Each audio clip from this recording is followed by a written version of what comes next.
ये दोनों भाई राम और लक्ष्मण, राम तो विशेष रूप से सीता के साथ ऐसा करेंगे ये नहीं हो सकता।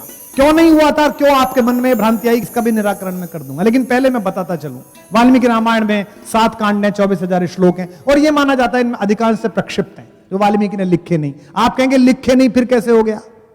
मैं 650 ऐसी कविताएं रोज व्हाट्सएप पे देखता हूं जो मेरे नाम से घूमती हैं।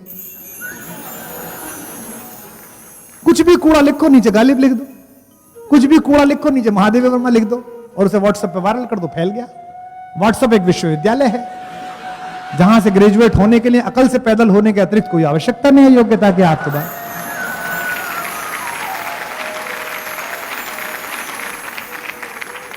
वाल्मीकि रामायण में अहिल्या से जब मिलने के लिए राम गए, और पहली बार मैंने कल भी बताया था आपको इस प्रसंग में, दोनों भाइयों ने पहला काम किया कि चरण स्पर्श किए अहिल्या के। राघवो तू सदा तस्या पादौ जगृहित, सबसे पहले चरण स्पर्श करे।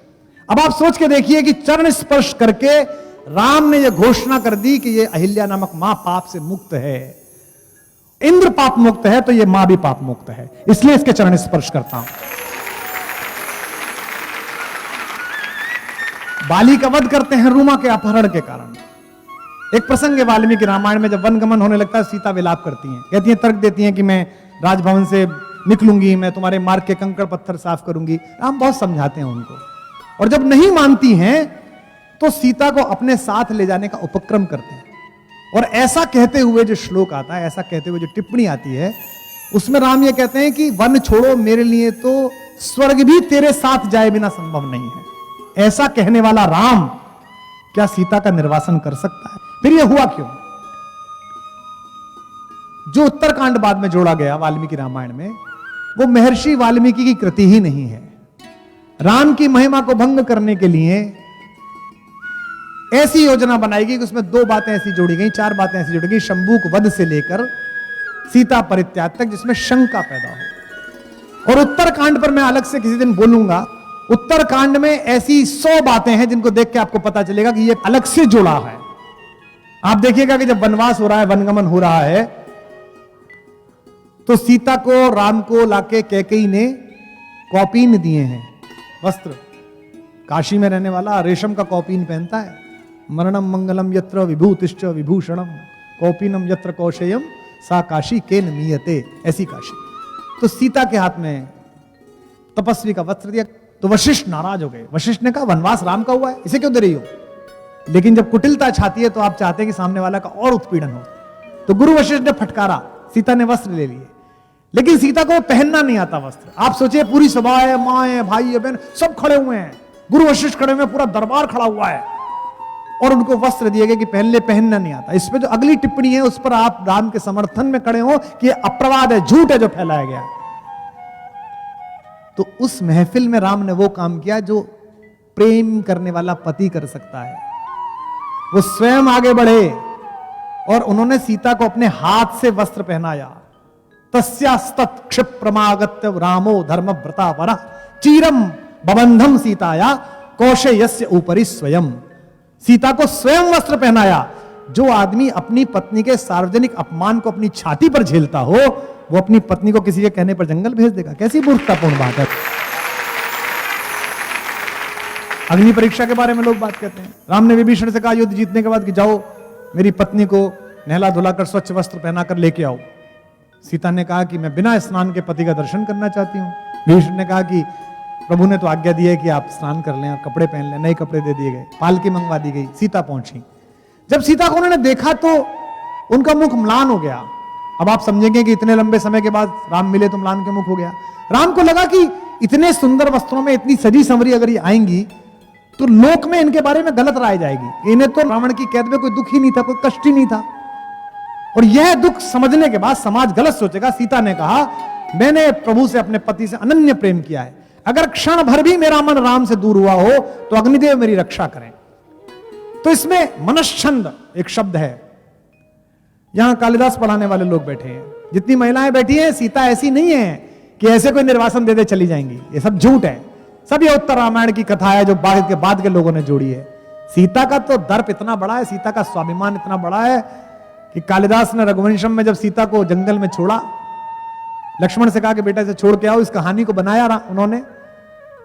तो सीता से लक्ष्मण ने पूछा, बहुत देर तो खड़े रहे भाभी के सामने, फिर डरे रहे, पूछूं डांट तो नहीं देंगी। फिर लक्ष्मण ने पूछा कि मां मेरे लिए कुछ आज्ञा है? तो कालिदास लिखते हैं, सीता कहती है लक्ष्मण से, प्रीतस्मिते सौम्य चिराय जीवः, मैं तुमसे बहुत खुश हूं, तुम बहुत समय तक जीवित रहो। साहस बढ़ता है। फिर कहते हैं, भैया के लिए कुछ आज्ञा है, भाई साहब को कुछ कहूं? अब सोचिए, सीता का चरित्र देखिए, वो एक वाक्य बोलती है, एक शब्द बोलती हैं, आपके अंदर से आंसू खींचेगा वो शब्द। कालिदास जैसा महाकवि लिख रहा है तो कौशल भी है उसके पास लिखने का। कहते प्रीतस्मिते सौम्य चिराय जीवः, भाई से कुछ कहना है? तो वो कहते हैं, वाच्यस्त्वया मद वचनात् स राजा, उस राजा से मेरी ये बात कह देना। पति नहीं कहती। उत्तरकांड आप पढ़ लीजिए, वो वाल्मीकि का कथन ही नहीं है, वाल्मीकि की स्टाइल ही नहीं है। जो यहां विज्ञान ज्ञानी बैठे हों, जिनको पढ़ना है, मैं उनसे चुनौती देता हूं, वाल्मीकि रामायण पूरी पढ़िए, जहां से कहानी शुरू हुई है, जहां से झूठ शुरू हुआ है कि सीता को निर्वासन दिया गया। ये कहानी कभी नहीं थी, ये बाद में जोड़ी गई है। क्योंकि आप उत्तरकांड की भाषा पढ़िए, वो वाल्मीकि की भाषा ही नहीं है। हमारे मंचों पर कई लोग उस्तादों से गजल लिखवा के ले आती हैं, आप सबको पता है।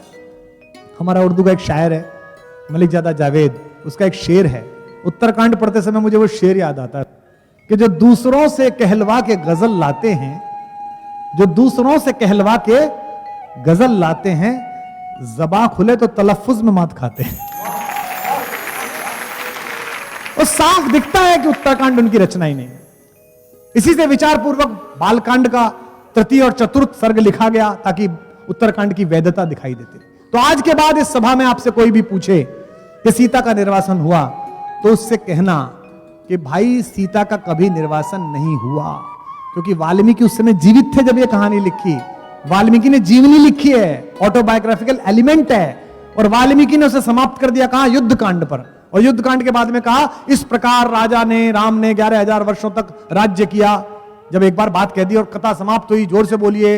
इसलिए वाल्मीकि ने योग बल से देखा, और वाल्मीकि अपने आश्रम में ही सीता को देख रहे हैं, राम मिलने आए हैं, नारद ने खुद ने कहा 11,000 वर्षों याद किया है। तो आज के बाद से इस कहानी का एक प्रसंग आप आगे से ध्यान रखेंगे, शंभूक वध और सीता का परित्याग।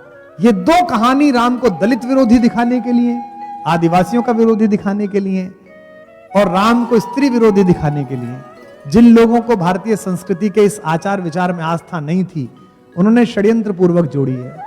तो एक बात आज से मान के चलिएगा कि उत्तरकांड में जितना कुछ भी है, वो राम के बारे में अपयश फैलाने के उद्देश्य से लिखा गया, उसकी शुद्धि हुई नहीं है। और यहां बैठे तमाम लोगों से मैं निवेदन करता हूं, अपने अपने धर्म गुरुओं से, अपने अपने धर्म प्रचारकों से, अपने अपने कथा करने वालों से कहिएगा कि आज के बाद से इस प्रसंग को बोलना बंद करें। झूठ आप बोल रहे हैं, इसलिए जनता विश्वास कर रही है। निर्वासित अहिल्या को मां कहने वाला हमारा राम, कैकेयी जैसी मां।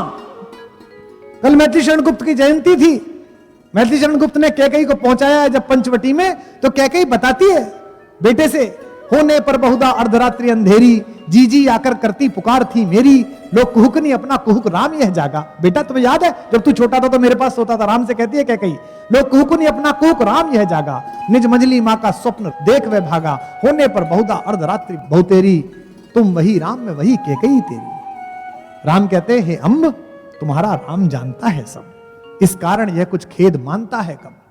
राम ने कहा कैकेयी से, 100 बार धन्य वो एक लाल की माई, जिस जन्नी ने है जना भरत सा भाई।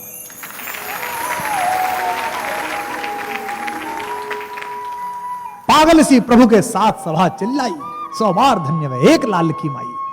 जिसने घुसने पर सबसे पहले कैकेयी के पैर छुए, आप सबको मैंने कल बताया था, वो राम किसी महिला के बारे में, अपनी पत्नी के बारे में, जिसके बिना स्वर्ग नहीं जाना चाहता, ऐसी घटना कर सकता है। लेकिन हमारे यहां प्रवाद बहुत फैलते हैं, हमारे यहां अपयश बहुत फैलते हैं। हमारा कम्युनिकेशंस का देश है, एक बात गांव में फैलती है, पूरे इलाके में फैल जाती है, अलग अलग तरीके से फैल जाती है। तो सबसे पहले तो अपनी इस आस्था, इस तर्क को दृढ़ करिए। मैं तर्क से सिद्ध कर रहा हूं, आज समय कम है, कल भी समय कम था, हर बार राम की बात करते समय कम पड़ता है, हरि अनंत कथा अनंता, समय कम है। इसलिए सबसे पहले अपने मन से स्वीकार कीजिए कि ऐसा आदमी, ये कैसे होता है कि अपने भाई के बारे में ऐसा कहते हैं, वो ऐसा नहीं कर सकता। तो सीता का जिस पर इतना भरोसा है, जिसके प्रति इतना विश्वास है कि वहां बंधन में रह के भी बाध्य नहीं है वो भारतेश्वरी, वो व्यक्ति उसे घर से निकाल देगा। ऐसी मूर्खता कैसे सोची जा सकती है। तो अगर आपको अपने पति पर भरोसा है, अगर आपको अपने भाई पर भरोसा है, अगर आपको अपने पुत्र पर भरोसा है, और आप सच्चे अंदर से मनुष्य हैं, तो आपको अपने राम पर भी भरोसा होना चाहिए कि उसने जीवन में ऐसा कोई काम नहीं किया।